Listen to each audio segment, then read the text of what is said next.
కష్టంలో ఉన్నారు, ఎవరైతే ఎదుటి వారికి పంచుకోలేని వేదనతో బాధపడుచున్నారో దేవుడు అంటున్నాడు, నేను శోధించబడ్డాను.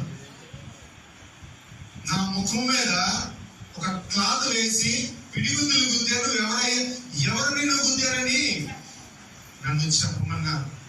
నన్ను హింసించారు, నేను శోధించబడ్డాను.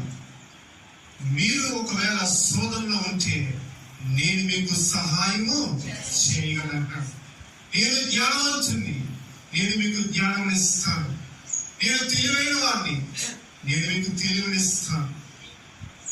నా మార్గంలో చక్కనివి, నా మార్గంలో మిమ్మల్ని నడిపించడానికి నేను సహాయము చేస్తానంటున్నాను. అన్నట్టు కదా, నేను మీకు సహాయం చేస్తాను. క్లుప్తంగా చూద్దాం 5 విషయాలు ఏ రీతిగా ఆయన సహాయం